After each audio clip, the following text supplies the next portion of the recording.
يا ليلة العيد أنستينا وجدت الأمل فينا يا ليلة العيد. السلام عليكم، عاملين ايه؟ يا رب تكونوا بخير. النهارده بقى جايين فيديو جديد، والنهارده بقى هنكمل سلسله نوامي العيد وهنعمل بيتي فور. اقول لك على مقادير البيتي فور بالزبده بالكيس الحلواني بمقادير مظبوط، هيطلع معاكي احلى من بتاع المحلات كمان. وازاي تزيني الكميه دي كلها في اقل من 10 دقائق. اول حاجه عندنا 750 جرام من الزبده يكونوا بدرجه حراره الغرفه، وعندنا 200 جرام سكر بودره.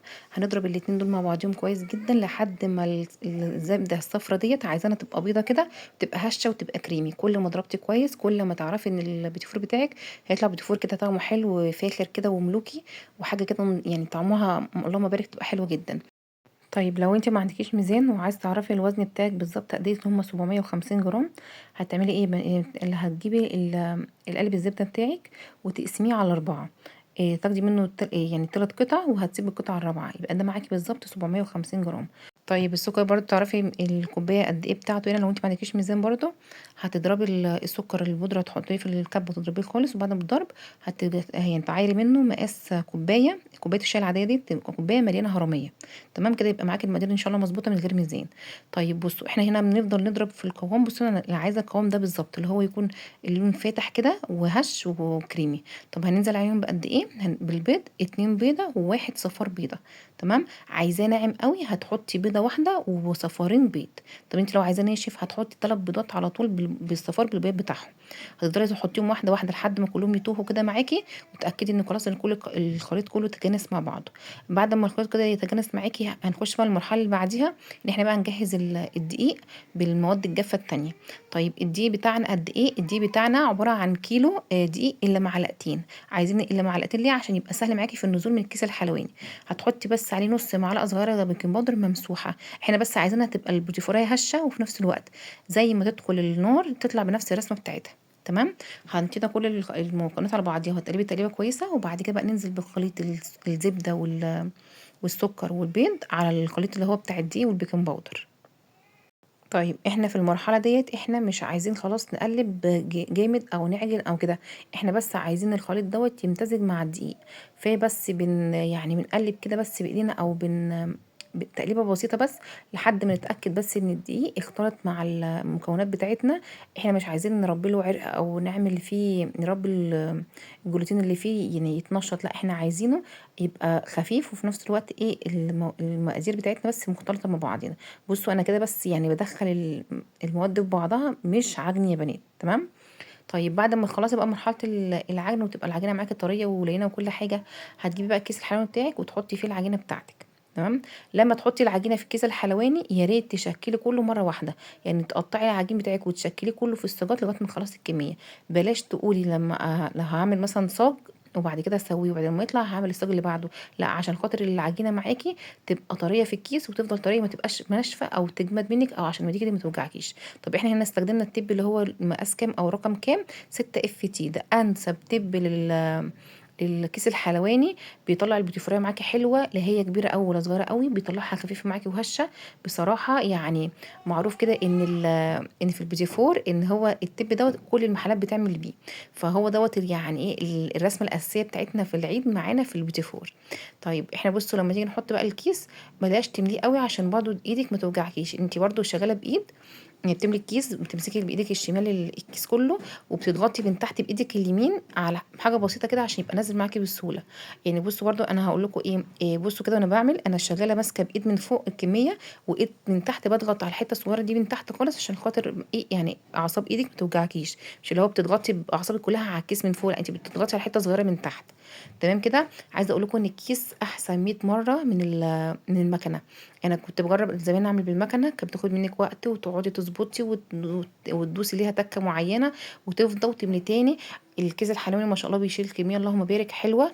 بتخلصي ما شاء الله يعني الصاج او الصاجين ممكن تخلصيهم بكيس حلواني واحد، وتلاقي نفسك اللي انت انجزتي. وكمان الرسم ممكن تحطيهم جنب بعض لو انت متاكده ان هم مش هينفشوا او حاجه، تحطي الرسمات بتاعتك جنب بعض. انما المكنه بيبقى ليه فاصل كده اللي هو الحز بتاع المكنه، ما ينفعش تقربيه من بعض. فبحس ان الكيس الحلواني بيوفر وقت ومجهود واماكن. بصراحه هو اختراع، اختراع حلو كمان. وكمان بيطلع لك الرسمه بتاعتك يعني مرسومه كده وشكلها ايه ظاهر وتبقى حلوه.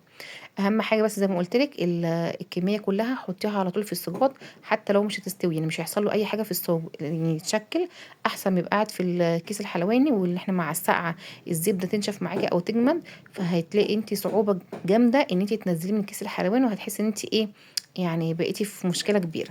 تمام. برضو عايزه اقول لكم برضو البيتي فور ما بيقعدش في التلاجة يرتاح، ومحدش بيدخله التلاجة، بلاش كده عشان خاطر انتوا اللي تتعبوا. تمام. بصوا بقى انا عايزه اقول لكم الكيس الحلواني دوت ممكن تعملي بيه يعني مثلا 3 اشكال، بس هو الرسمه الاساسيه معانا هي الرسمه اللي انا بعملها لكم ديت. فلا بصراحه حلوه، وفي نفس الوقت في ناس بتعملها زي متوله كده شويه، في ناس بتعمل اللي هي رسمه القوقعه، بس انا بقول لكم اسهل واحده فيهم اللي هتعملي هي وتنجزك معاكي هو الشكل دوت. طيب يا بنات احنا هنا بنسوي البيتي فور ازاي؟ صاج ألمونيا بتحطيه على الرف الأوسط، على درجة حرارة 180. تمام. بصوا عايزه اقول لكم الرسمه كانت حلوه جدا زي ما دخلت، والله يا بنات زي ما طلعت، بصوا يعني بصراحه خطيره كده. كمان ايه انا دخلتها الفرن وكده كانت في نص التسويه كمان. طيب برضو بالنسبه لتسويه البيتي فور، احنا مش عايزين البيتي فور ياخد معانا لون خالص، عايزين البيتي فور زي ما طلع يطلع بلون ذهبي، يعني زي ما دخل ابيض يطلع لنا ذهبي. وشايفين شايفين المنظر عامل ازاي؟ الارضيه بتاعته ذهبي زي وشه، ما بفتحش عليه شوايه خالص. هو البيتي فور اصلا ما فيهاش يعني هي صغيره، طالما استوت من تحت فهي 100% استوت من فوق. تمام. اكيد يعني مش هتطلع من تحت مستويه ومن فوق نيه، لا هي صغننه اصلا ويعني قله خالص. عايز اقول لكم والله جميله، ويعني استوت على طول وبتدوب دوب وطريه جدا. اول بس ما تدوس عليها بايدك كده هتلاقيها بصوا دايبه وطريه وناعمه. بصراحه انا بحس ان المقدار ده مقدار مظبوط جدا، يعني بصوا يعني بقالي سنين بعمله، وبصراحه طعمه حلو، وطعم البوتيفور فيه كده طعم فاخر كده. عارفين البوتيفور الملوكي؟ بصراحه هيعجبكم اول لما تجربوه. بصوا بقى هنا عشان تاجي تعملوا تزينوه، انا عايزه اقول لكم التزيين دوت ما بياخدش 10 دقايق في ايديكم. اهم حاجه على الرخامه تفرشوا مفرش اللي هو بتاع السفره اللي هو بتاع المره الواحده دوت، هيسهل عليكم جدا ان انتوا لما تحطوا اللي عليه الشوكولاته وتجمد تعرفوا تطلعوها تاني بسهوله. لو حطوها على حاجه المونيا او ستانلس او كده، الشوكولاته لما تيجي تطلعوها هتتلزق في الصينيه وهتتكسر معاكم. طب بصوا انا دلوقتي بعمل ايه، بحط برصه كده يعني ايه الوجيفور صفوف. تمام. صف بحطه على ظهره وصف بحطه على وشه، يعني كل واحده بحط جنبها واحده. ليه؟ لان انا عايزه اجيب يعني الاول كنت بجيب معلقه وافضل احط بيها، والموضوع كان بصراحه بيبقى صعب. بصوا انا جيت هنا جبت كيس كده حطيت فيه شوكولاته بيضاء او بني، او تحطي فيها المربى وتفتحيها فتحه صغيره كده وتبداي تحطي نقطه على كل واحده وتقفلي على طول. عايزه اقول لكم اسهل 100 مره من حوار المعلقه ده. انا كنت بمسك المعلقه وافضل احط واحده واحده واشكل واحط المعلقه في الطبق واحط. بصوا الموضوع كان صعب. عايزه اقول لكم الموضوع ده والله 10 دقايق بالظبط هتكونوا مخلصين الكميه اللي عندكم كلها. بصوا انتوا كده يعني ايه بمشي كده نقطه نقطه من كل حاجه، وبضغط عليها بالايد التانية. يعني بصوا كل واحده جنبيها واحده بتاعتها اختها. تحاولي برده وانت بترصيهم تحطي الاشكال اللي يعني ايه الكبار قد بعضيهم والصغيرين مثلا في الحجم مع بعضيهم، ميبقاش واحده كبيره على واحده صغيره. تمام. بصوا يا بنات انا كمان كنت ساعات بحشي مربى مشمش بحيث ان هي طعمها حلو قوي مع البيتي فور، بس لو انتوا هتعملوا مثلا من فتره وهتسيبوه لحد العيد خليها شوكولاته احسن عشان المربى ممكن تطريه. تمام. بصوا انا هنا ايه مش بعمل بالشوكه ولا يعني عشان ما اخدش وقت والكلام ده كله.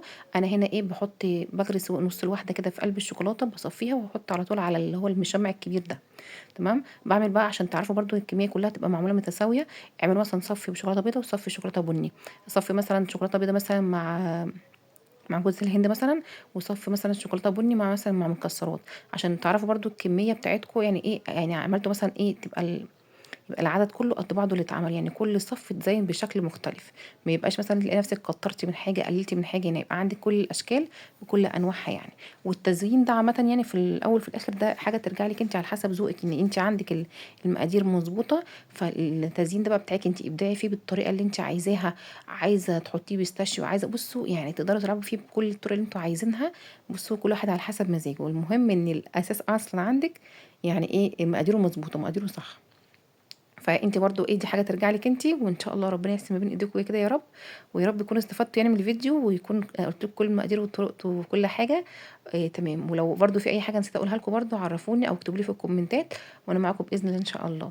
بس كده يعني انا فرحانه ان انا عرفت اتوصل لطريقه ان هي تنجزنا بالوضع ده. تمام. بصوا بقى الساده اللي هم محطوطين بني وابيض دولت، انا جبت كيس تاني من نوع المختلفين. لو مثلا بني هتجيبي مثلا شوكولاته بيضه في كيس وتسيحيه في الميكروويف وهتمشي كده خطوط عليه. برضو عايزه اقول لكم بيبقى شكلها خطير قوي. بصوا برضو لو عايزين برضو تستسهلوا، انا برضو مشيت كده خطوط على البيتيفوريه عادي. تمام. وواحده تانية عملت فيها نقط ابيض، وواحده عملت فيها نقط بني. يعني بصوا كل واحد، التزيين ده بحر كبير، كل واحد بالطريقه اللي تعجبه بالاسلوب اللي يعجبه. المهم ان انتوا تعملوا حاجه في ايديكم بايديكم، يعني في بيتكم تفرحوا بفرحه العيد، وربنا يا رب يحسن ما بين ايديكم. وبس كده، اشوفكم بقى في فيديو جديد، ومع السلامه.